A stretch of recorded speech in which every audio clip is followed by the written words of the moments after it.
नमस्कार, आप देख रहे हैं धाकड़ एक्सक्लूसिव। मैं हूं पद्मजा जोशी। कई बार ये कहा जाता है कि ममता बनर्जी अब कोशिश कर रही हैं कि वो एक विकल्प के तौर पर उभरे राष्ट्रीय स्तर पर। सबसे पहले आपको एक स्टेटमेंट पढ़कर सुनाना चाहती हूं। मैं नहीं जानती 2024 में क्या होगा, लेकिन इसके लिए अभी से तैयारियां करनी होंगी। हम जितना समय नष्ट करेंगे उतनी ही देरी होगी। बीजेपी के खिलाफ तमाम दलों को मिलकर एक मोर्चा बनाना होगा। 21 जुलाई 2021 को ममता बनर्जी ने एक वर्चुअल संबोधन में ये ऐलान किया था, और अब पिछले एक हफ्ते की बात करें तो ऐसा लगता है कि वो अपने ऐलान को अमल में लाने की युद्ध स्तर पर कोशिश कर रही हैं, और उनकी कोशिश कामयाब भी होती दिख रही है। 2024 में क्या होता है ये कहना अभी जल्दबाजी होगी, लेकिन आज की स्थिति से एक संदेश तो साफ है कि ममता बनर्जी ने कांग्रेस की एक तरीके से सुपारी ले ली है। उत्तर पूर्व के राज्य मेघालय में कांग्रेस में मानो सुनामी आ गई। मेघालय में कल देर रात कांग्रेस के 17 में से 12 विधायक, यानी कि करीब 70% विधायक कांग्रेस का हाथ छोड़कर ममता बनर्जी के दल में शामिल हो गए। इन कांग्रेस विधायकों में सबसे बड़ा नाम है मेघालय के पूर्व मुख्यमंत्री और कांग्रेस के नेता मुकुल सांगमा का। The pulse of the people today say that yes, there is a need for a strong pan-India alternative as a political party. And this is based on the perception that the Indian National Congress is failing to really respond to its call of duty as a main opposition party. In my preceding years, we have not been able to fully or optimally utilize our potentialities in serving the state and serving the people. ये बात ठीक है कि मेघालय छोटा राज्य है, वहां की राजनीतिक उठापटक का बहुत अधिक प्रभाव दिल्ली तक नहीं दिखाई देता, लेकिन ममता बनर्जी की राजनीतिक रेस दिल्ली तक दिखाई देने लगी है। अभी 2 दिन पहले ही वो दिल्ली में थी। जय बांग्ला कहने वाली ममता दीदी ने अब तो नारे भी बदल दिए हैं। ममता बनर्जी के ऑल इंडिया प्लान की झलक उनके नारों में भी एक तरीके से दिखने लगी है। उन्होंने घूमेंगे और घूमने के बाद आप लोगों को सबको बातचीत करके, आप लोगों को इन्वॉल्व करके कि आप लोगों ने उसको सबसे ज्यादा आपका ऊपर वो निर्भर करता है। तो आप लोगों ने सब मिलजुल के करके जब तैयार करेंगे मीटिंग, तो मैं हरियाणा जाने चाहती हूँ। हरियाणा हमारा घर का नजदीक है, इतना दूर नहीं है। दिल्ली हरियाणा एक ही है। दिल्ली हरियाणा राजस्थान पंजाब एक ही है, कोई डिफरेंस नहीं है। तो मैं भी जितना जल्दी अशोक जी मेरे को बुलाएंगे इतना जल्दी हम हरियाणा में आएंगे।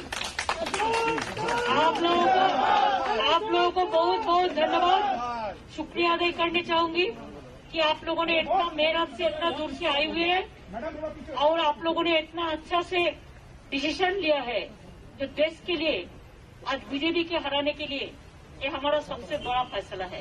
ये फैसला को हम नमस्ते कहती हूँ, हम नमस्कार कहती हूँ, हम सत श्री अकाल जी कहती हूँ, हम सलाम अलैकुम कहती हूँ, हम नमस्कार कहती हूँ। हम आप लोगों को बहुत बहुत हमारा नमस्कार, नमस्ते, धन्यवाद और राम राम। सब ठीक से चले, आप अच्छा काम के लिए अच्छा करके चले।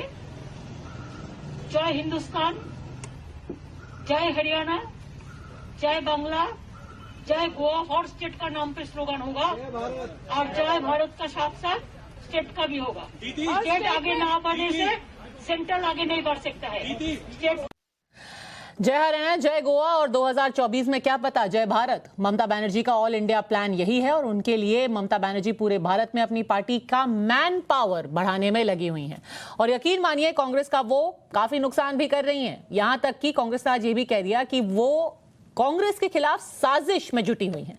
ऐसा लग रहा है कि मोदी के कांग्रेस मुक्त भारत के संकल्प को एक तरीके से ममता बनर्जी ने अपना लिया है। मैं आपको देश के नक्शे पर यह समझाना चाहती हूं कि ममता बनर्जी कहां-कहां अपनी पार्टी का रिक्रूटमेंट कर रही हैं या कर चुकी हैं। हरियाणा में अशोक तंवर, जो कि पूर्व प्रदेश अध्यक्ष थे, वो तृणमूल कांग्रेस में आ चुके हैं। उत्तर प्रदेश में ललितेश पति त्रिपाठी, जो कि न सिर्फ पूर्व प्रदेश उपाध्यक्ष रहे हैं बल्कि प्रियंका गांधी, राहुल गांधी के बेहद करीबी भी माने जाते हैं। गोवा में लुइस इनियो फलेरियो पहले मुख्यमंत्री रहे हैं, उनको अब राज्यसभा भेजा है तृणमूल कांग्रेस ने। बिहार में कीर्ति आजाद पूर्व सांसद रहे हैं, पवन वर्मा पूर्व राज्यसभा के सांसद रहे हैं, दोनों बिहार से हैं। असम में सुष्मिता देव, उनके पिताजी भी काफी दिग्गज नेता थे कांग्रेस के, महिला कांग्रेस की पूर्व अध्यक्षा रही हैं, उनको भी राज्यसभा भेजा है तृणमूल कांग्रेस ने अपनी पार्टी में शामिल करने के बाद। बंगाल में प्रणब मुखर्जी के बेटे अभिजीत मुखर्जी पूर्व सांसद भी हैं। मेघालय के उप मुख्यमंत्री पूर्व मुख्यमंत्री मुकुल सांगमा।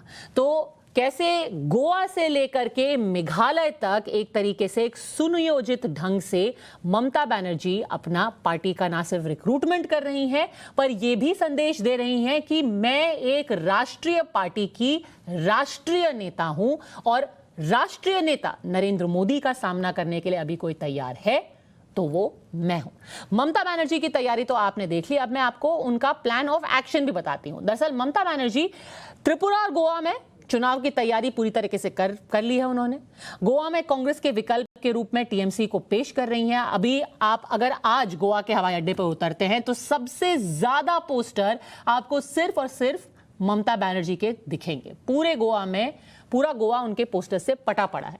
उनका फोकस 15 राज्यों में संगठन को मजबूत बनाने का है और अंतिम लक्ष्य जाहिर सी बात है यही है कि 2024 से पहले कांग्रेस को मुख्य विपक्ष के स्थान से रिप्लेस करना है, हटाना है, जिसका एक ही रास्ता है, कांग्रेस में तोड़। और इसका एहसास जाहिर सी बात है अब कांग्रेस को भी हो गया है। बौखलाई कांग्रेस ने इशारों में ममता बनर्जी को बीजेपी की बी टीम कह दिया।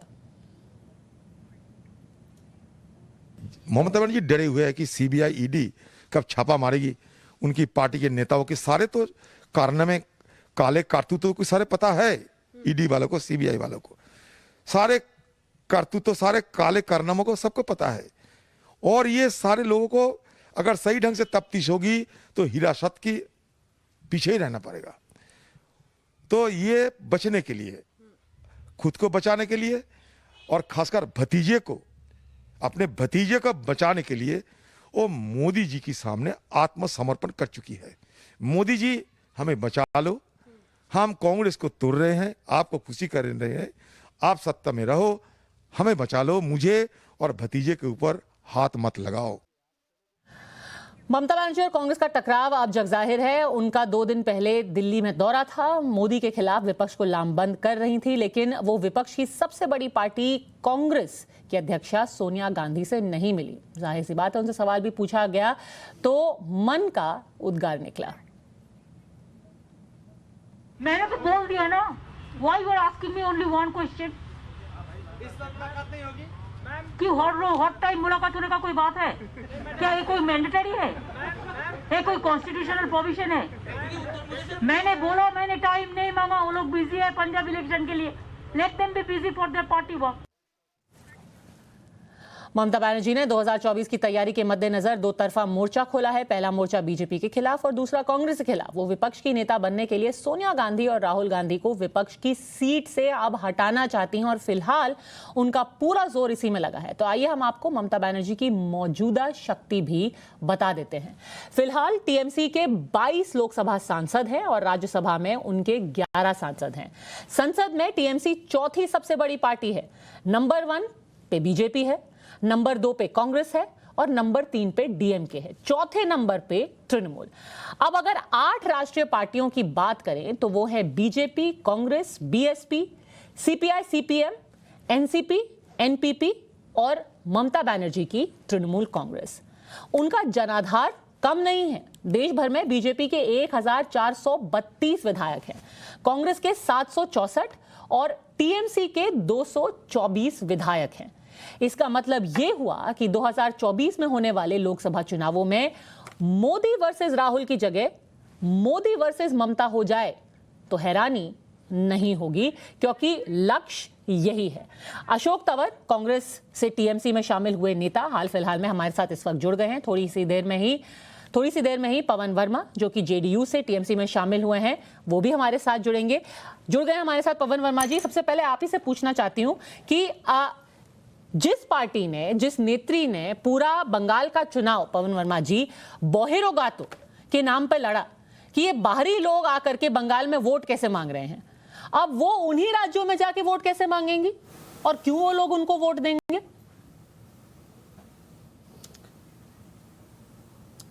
देखिए, प्रदेशी चुनाव में प्राथमिकताएं कुछ और होती हैं और जिस तरह से बीजेपी बंगाल से बाहर से लोग ला रही थी चुनाव में प्रचार प्रसार करने के लिए, तो ऐसी प्रतिक्रिया स्वाभाविक थी।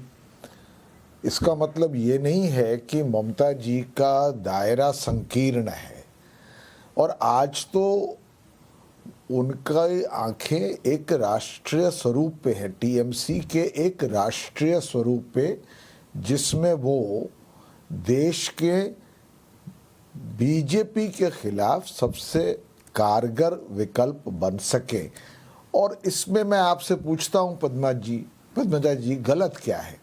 लोकतंत्र में एक मजबूत विपक्ष का होना जरूरी है। देश ने काफी देर इंतजार किया है, कांग्रेस शायद इस किरदार को निभा सके। मैं अगर वो किसी बात से वजहों इत्तेफाक से रखती हूं, बट मैं कांग्रेस इसको पूरा आपको नहीं एक कर पा मिनट के लिए रही रोकना है। चाहूंगी, क्योंकि अगर क्षेत्रीय चुनाव में, आपके राज्य के चुनाव में आपने बोला कि गुजरात से लोग आ रहे हैं, देखिए ये यूपी से लोग मंगा रहे हैं, आप भी तो अभी जो पूरी टीम गोवा में है वो बंगाल से ही तो गई है।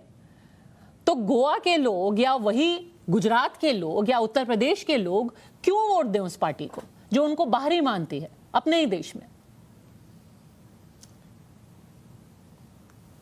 देखिए, बंगाल में राष्ट्रीय चुनाव नहीं था पद्मा जी, तो वहाँ पर जिस तरह से बीजेपी के जो सबसे मजबूत स्तंभ थे, चाहे वो नरेंद्र मोदी जी हों, चाहे वो अमित शाह हों, चाहे उनके साथ बाहर से लोग आए हुए लोग हों, कुछ ऐसा लग रहा था कि बंगाल से जो उनके लीडरान हैं उनकी उपेक्षा हो रही है। और उन्होंने एक बंगाल के इलेक्शन के संदर्भ में ये बात जरूर कही कि इस चुनाव में, जो कि राष्ट्रीय नहीं है प्रादेशिक है, उसमें बाहरी शक्तियों का एक बहुत शक्तिशाली स्वरूप है, तो उसके खिलाफ उन्होंने बोला था। मैंने फिर से दोहराना चाहूँगा कि उनका अब नज़रिया एक राष्ट्रीय स्तर पर है, क्योंकि उनमें वो खूबियां हैं जो इस स्वरूप को सार्थक कर सकती हैं। और अगर आप मौजूदा राजनीतिक स्थिति का विश्लेषण करें तो राष्ट्रीय स्तर पर एक जगह भी है एक मजबूत राष्ट्रीय विपक्ष की। क्या कांग्रेस खत्म हो गई? और वो किरदार नहीं, मैं समझता हूं कांग्रेस खत्म नहीं हुई है, पर आप तो बड़ी वरिष्ठ और जानकार पत्रकार हैं, आप तो देख रही हैं कि कांग्रेस पर जो जिम्मेदारी थी उसके निभाने में शायद कुछ कमियां रह गई हैं। और लोकतंत्र में सबके पास ये विकल्प है कि वो भी हकदार बने इस रोल को अदा करने में। ये किसी की अपनी बपौती तो है नहीं, बीजेपी की भी सत्ता पर कोई मोनोपोली या बपौती नहीं है। बिल्कुल, लोकतंत्र में इस तरह से जब आप देखें कि एक जगह बनी हुई है जहां पर कि ममता बनर्जी जी एक एकाग्रता से, एक निष्ठा के साथ इस देश में लोकतांत्रिक ढंग से एक मजबूत विपक्ष का निर्माण करना चाहती हैं। जी, सो ना सत्ता किसी की बपौती है, ना ही विपक्ष का स्थान किसी की बपौती है। उसका स्वागत करना चाहिए। बिल्कुल स्वागत होगा, पर इससे कांग्रेस किस परिस्थिति में रह जाती है, ये भी एक सोचने वाली बात है। और आने वाले सालों में जो संयुक्त विपक्ष है उसका क्या होगा। पर सबसे पहले अशोक तंवर जी, क्योंकि अब आप हमसे जुड़े हैं, आपसे ये पूछना चाहती हूँ कि जो ममता दीदी जय श्री राम के नाम पर गुस्सा हो जाती थी, उनसे आपने राम राम कहलवाया कैसे? देखिए, ये तो संबोधन का तरीका है। हरियाणा में, उत्तरी भारत में, राजस्थान में, पश्चिमी उत्तर प्रदेश, दिल्ली में सब राम राम हाथ जोड़ करके कहते हैं। और मुझे नहीं लगता कि किसी को भी राम नाम से वो है। बीजेपी जिस तरीके से राम का दुरुपयोग करती है, उनके नाम पर जिस तरीके से उन्होंने इस देश में दंगे फसाद करवाए, इस देश में जहर घोलने का काम किया, उससे आपत्ति लोगों को है। मुझे नहीं लगता कि इस भारतवर्ष में जो महिमा है, जिस तरीके का वो है, और ये अपने अपना अलग अलग धर्म है। राम भी कोई एक राम नहीं है। राम भी जो हमारे सत्संग वाले लोग हैं वो अलग तरीके के राम कहते हैं। एक राम घट घट में बैठा, एक राम है जगत पसारा, एक राम सबसे है न्यारा, एक राम दशरथ का बेटा। तो राम भी अलग अलग हैं। तो मुझे नहीं लगता कि चाहे वो इस देश का कोई भी साथी है, चाहे हिंदू हो मुसलमान हो, वो उस चीज़ को समझते हैं कि हमें भाईचारे के साथ देश को आगे बढ़ाना है। लेकिन जबरदस्ती जब चीजें थोपी जाती हैं तो मुझे लगता है कि उसका रिएक्शन होता है। बिल्कुल, एक राम के नाम पे राम राम और एक राम के नाम पर जेल। पर जब वोट मांगे जाते हैं तो हरियाणा में खास तौर पर जो लोकल लीडर्स हैं, कई बड़े बड़े चेहरे रहे हैं हरियाणा की राजनीति में। आप हैं, भूपिंदर सिंह हुड्डा जी हैं, मनोहर लाल खट्टर भी हैं अब, पर ममता बनर्जी तो ना हरियाणा की हैं और हरियाणा में ना उनके अभी कोई भी प्रेजेंस है। तो किसके नाम पर वोट पड़ेगा? क्या रीजनल लीडर्स के नाम पे, जैसे कि आप अब तृणमूल कांग्रेस हैं, आपके नाम पर वोट पड़ेगा, या ममता बनर्जी के नाम पे वोट पड़ेगा हरियाणा जैसे प्रदेश में? नहीं, बिल्कुल मैं समझता हूं कि वोट पड़ेगा मुद्दों के ऊपर, विजन के ऊपर, विचारधारा के ऊपर। कौन नेक नियत ईमानदारी के साथ अत्याचारी सरकारों के खिलाफ लड़ता है, और ममता जी के नाम पे भी वोट पड़ेगा। हम लोगों की मेहनत के नाम पर वोट पड़ेगा। हम लोगों ने वहीं गांव-गांव में मेहनत करी है, और जितनी हमने मेहनत करी है, आप उठा करके बता दीजिए कि पिछले 7 वर्षों के अंदर हरियाणा में अगर विपक्ष की भूमिका निभाई है तो वो अशोक तंवर और हमारे साथियों ने निभाई।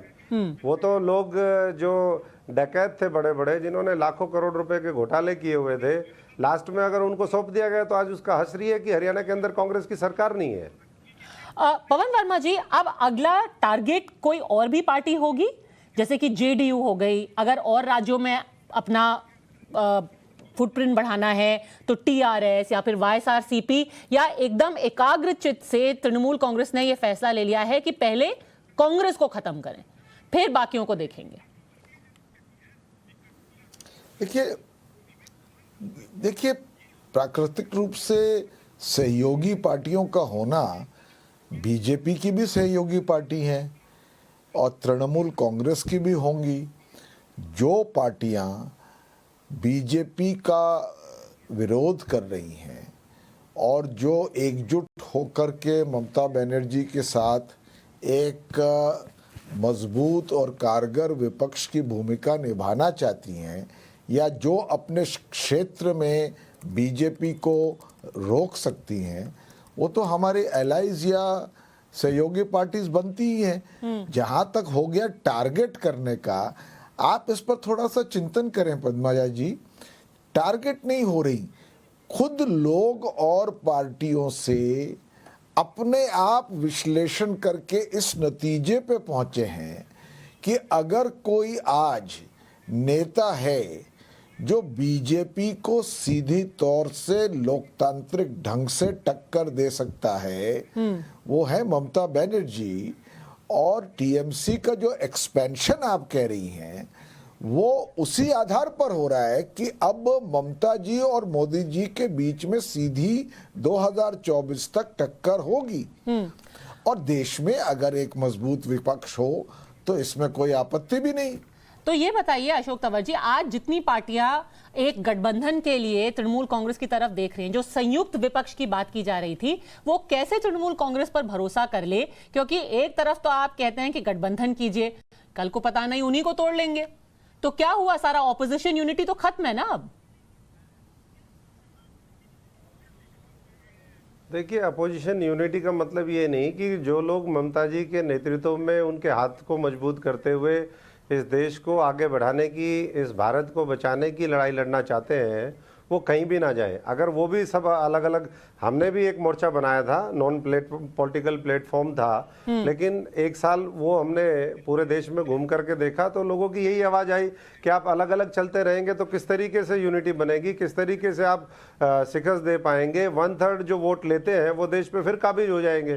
तो हमने भी ये महसूस किया कि कहीं ना कहीं हमें भी अपने आप को जोड़ करके और उनको मजबूती देनी चाहिए। और लास्ट में जो हमारे साथियों ने, और हम तो किसान आंदोलन में बॉर्डर पे कई बार गए, किसानों के बीच में जाकर के हमने पूछा, उन्होंने कहा कि जी आप ममता बनर्जी जी के साथ चलिए। और पूरा देश उस समय जब बंगाल का चुनाव था वहाँ भी गया, वहाँ से लोग इधर आए, और इसी चीज़ को देखते हुए लोगों के मन में एक भाव आया कि अगर 2024 में कोई सशक्त नेतृत्व है तो वो ममता बनर्जी है। और उनके साथ मुझे लगता है कि और लोग भी स्वतः धीरे धीरे जब वो देखेंगे कि अल्टरनेट एक ही है, और उसमें जो लीडिंग जो लाइट है इस पूरे 24 के जनरल इलेक्शंस में, उससे पहले के इलेक्शंस में वो ममता बनर्जी जी हैं, तो वो सब अपने आप साथ साथ जुड़ते जाएंगे और ये बहुत बड़ा कारवां बनेगा जो निश्चित तौर पर देश में अगला प्रधानमंत्री ममता जी को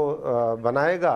और जो सहयोगी इसमें साथ बन करके हम कदम बन करके चलना चाहते हैं, उन सब का भी स्वागत टीएमसी करेगी। बिल्कुल, कारवां में शामिल हो जाएं, नहीं तो एक विकल्प तो रहेगा कि आप उनकी पार्टी से शायद अपने लोग अपनी पार्टी में ही कारवां में शामिल कर लें। अशोक तंवर जी, पवन वर्मा जी, हमसे जुड़ने के लिए बहुत बहुत धन्यवाद। ये लक्ष्य तो बहुत साफ हो गया है कि आने वाले दिनों में अब राहुल वर्सेस मोदी नहीं, ममता वर्सेस मोदी चुनाव लड़ा जाएगा। चुनावों के दौरान बड़े बड़े लोक लुभावन वादे किए जाते हैं, कहीं मुफ्त बिजली तो कहीं मुफ्त लैपटॉप तो कहीं मुफ्त साइकिल। अब हम आपको मध्य प्रदेश में छात्राओं को स्कूल जाने के लिए दी जाने वाली मुफ्त साइकिल पर सवार भ्रष्टाचार की एक तस्वीर दिखा रहे हैं। कुछ बातें हैरान करने वाली हैं, जैसे कि छात्राओं के दी जाने वाली मुफ्त साइकिलों का बाजार में बिकना। मध्य प्रदेश के छतरपुर जिले में ऐसा ही हो रहा है। कैसे उनके जो बच्चियों के हाथ से निकल के साइकिल मार्केट में पहुंच गई, देखिए ये रिपोर्ट।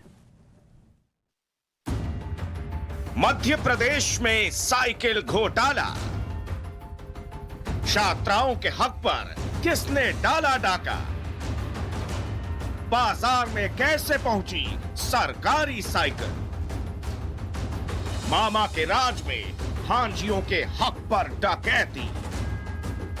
स्कूल चले हम, इन सभी साइकिलों में यही स्टिकर लगा हुआ है, यानी इन साइकिलों पर मध्य प्रदेश की छात्राओं का हक है, लेकिन उनके इस हक पर डाका पड़ चुका है, और वो भी उस राज्य में जहां की हर छोटी बड़ी लड़की मुख्यमंत्री शिवराज सिंह चौहान को मामा जी कहकर संबोधित करती है। इन साइकिलों को मध्य प्रदेश के छतरपुर की राजनगर तहसील के बाजार में बिकने के लिए पहुंचा दिया गया है। टाइम्स नाउ नव भारत संवाददाता ने जानने की कोशिश की कि छात्राओं के हक के डकैत कौन है। हमारे रिपोर्टर बाजार में साइकिल खरीदने पहुंचे। राजनगर के बाजार में किसी कुंज बिहारी नाम के व्यापारी की दुकान में वही साइकिल बेची जा रही थी जो मध्य प्रदेश की छात्राओं को मुफ्त में दी जानी थी। सही है, छोटी छोटी साइकिल है। गुड़िया 11 साल की है, उसके लिए तो हो जाएगा ना। 11 साल की है गुड़िया। अब भैया से पूछ रहे, भैया से। लेकिन है भैया, उसमें मध्य प्रदेश शासन क्यों लिखा है? वो क्या है, ये स्कूल वाली है ना, फीस बहुत सारी, हाँ। लेकिन 3-4 फीस बस बचे, इसलिए सस्ती है, नहीं तो सब है 39 तो 4000 के रहेंगे। स्कूल वाली साइकिल आप लोग बेच रहे हो? हाँ। कैसे? हाँ, बेच रहे। कैसे, वही तो पूछ रहा हूँ। अपनी टैक्स से बेच रहे। अच्छा। हाँ, पक्का बिल देते हैं, ऐसा नहीं है कि रिश्तेदार है। तो अधिकारियों को पता होगा ना? सबको पता है। अच्छा। हाँ। कोई ये तो नहीं बोलेगा स्कूल वाली है? हाँ? कोई तो बोलेगा तो नहीं? कोई नहीं बोलेगा, ज्यादा वो है तो सील निकाल देंगे, तो मैं देखता तो उसे नहीं दिखाने। अच्छा, नहीं क्या है, बोलने ना लगे कि बच्चे क्या है। नहीं कोई नहीं बोले। स्कूल सरकारी है ये तो पूरा साइकिल? सरकारी है, और उसका सरकारी जो चीज देख रही सरकार की, हाँ, तो सरकार ही बता रहे हैं, वो सील निकाल रहे हैं, हाँ। तो अब वो प्राइवेट। अच्छा, सील निकल जाएगी? हाँ। ऐसे सील निकाल के सबको दे देते होंगे ना? निकल जाती है। अच्छा, निकल जाएगी। बालों को छोटा किया जाता है। नंबर 2, कई बार इसमें तो देखो पूरा दिख रहा है। को तैर करके हाँ, वो तो चप्पी निकल जाएगी अगर कहो। दुकानदार कह रहा है ये साइकिल स्कूल वाली है, कोई कुछ नहीं कहेगा। सरकारी अधिकारियों को पता है सरकारी स्टिकर निकाल देंगे। तो ये माजरा क्या है? छात्राओं को मिलने वाली साइकिल बाजार में बिक रही है और प्रशासन बेपरवाह है। हमारे रिपोर्टर ने छात्राओं की साइकिल पर हो रहे इस घोटाले की जानकारी शिक्षा विभाग के अधिकारी तक पहुंचाई। उन्होंने ऐसी प्रतिक्रिया दी जैसे कि कुछ पता ही नहीं है। कि अभी हमें आप ही ने थोड़ी देर पहले बताया है कि इस तरह की कोई बात है। अभी तक हमारी जानकारी में ये बात नहीं है, लेकिन आप ये बता रहे हैं तो इसको गंभीरता से लिया जाएगा। के अग्निहोत्री टाइम्स नाउ नव भारत के रिपोर्टर से ही पूछ रहे हैं कि आप बताइए कि सरकारी साइकिल कहां बिक रही है, तब हम कार्रवाई करेंगे। अगर ये ऐसा है तो ये घोर आपत्तिजनक है, इसमें कार्रवाई होना चाहिए। लेकिन अभी ये भी थोड़ा उल्लेखनीय है कि इस वर्ष की, इस सत्र की जो निःशुल्क साइकिल शासन द्वारा दी जाती हैं बच्चों को, इस सत्र की अभी प्राप्त नहीं हुई है अपने को वितरित करने के लिए। रिपोर्टर ने पूरी जानकारी दी कि किस बाजार में किस दुकान पर साइकिल बिक रही है। अब देखते हैं कि कार्रवाई कब होती है। सरकार बीजेपी की है, सवाल तो उनसे भी पूछा जाना चाहिए। सवाल हमने पूछा भी। देखिए, स्कूल चले अभियान एक महत्वाकांक्षी योजना है माननीय मुख्यमंत्री जी की, मध्य प्रदेश सरकार की एक महत्वाकांक्षी योजना है। माननीय मुख्यमंत्री जी मध्य प्रदेश की 8 करोड़ जनता की चिंता करते हैं और योजनाएं हमेशा अंतिम पंक्ति के अंतिम व्यक्ति तक सरकारी योजनाओं का लाभ पहुंचना चाहिए। इसके लिए हमारी सरकार कटिबद्ध है, हमारा संगठन भी इस दिशा में काम कर रहा है। अरे जनाब जरा ठहरिए, आपने तो गुणगान शुरू कर दिया। शायद सवाल आपने सुना नहीं या फिर समझ नहीं पाए। मुद्दे की बात पर तो आइए। अगर इस मामले में कोई भी अधिकारी, कोई भी कर्मचारी दोषी पाया जाएगा तो निश्चित रूप से सख्त सजा दी जाएगी और जो पात्र व्यक्ति है उस तक ये सब चीजें पहुंचे, इसके लिए हमारी सरकार कटिबद्ध है। साइकिलें बाजार में आई और बिक भी गई, लेकिन आपको पता नहीं चला। विपक्ष तो लंबे समय से कह रहा है कि भ्रष्टाचार हो रहा है। आप न सुन पाए और न ही समझ पाए। मध्य प्रदेश में भ्रष्टाचार चरम पर है। रोज हम पढ़ते हैं, आज ये अधिकारी, आज वो अधिकारी, वो कर्मचारी लोकायुक्त में पकड़ा गया। कई मंत्रियों के खिलाफ चार्ज लगे। 853 इंजेक्शन रेमडेसिविर के यहाँ पे चोरी हो गए थे जब पीक पे था कोरोना। अब साइकिलें, बच्चियों की साइकिलें हैं, उनको देने के बजाय उनसे लेकर मैं समझता हूँ बाजार में बेच दी, इसलिए वो बाजार में मिल रही है। इस पूरे मामले की जांच होना चाहिए, इसके जांच होकर दोषियों के खिलाफ कार्रवाई होनी चाहिए।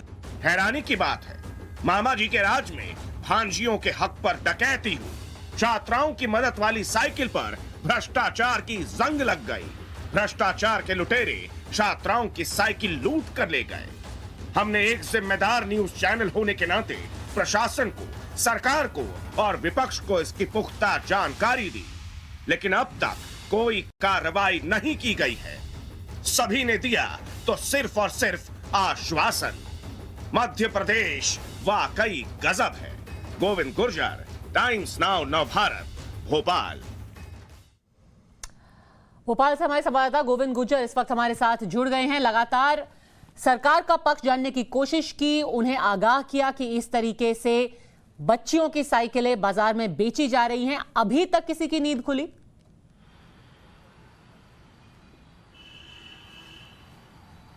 देखिए पद्मजा, सबसे पहले मैं आपको बता दूं कि हम भले ही कोई दावा नहीं करते हैं, लेकिन इस पूरे मसले की जांच होनी चाहिए। राजनगर में जिस दुकान से ये साइकिलें बरामद हुई हैं, क्योंकि अब ये जो मसला है जब लाइमलाइट में आया है, मीडिया में आया है, तो बहुत सी चीज़ें हुई हैं, जैसे कि लोकल रिपोर्टर को नोटिस सर्व किया गया है और जो कुंज बिहारी दुकान वाला है वो दावा कर रहा है उसकी साइकिल की दुकान ही नहीं है, और दूसरी तरफ जो शिक्षा अधिकारी है, जो सहायक जिला शिक्षा अधिकारी है, वो दावा कर रहे हैं हमने साइकिलें बरामद की हैं दुकान से।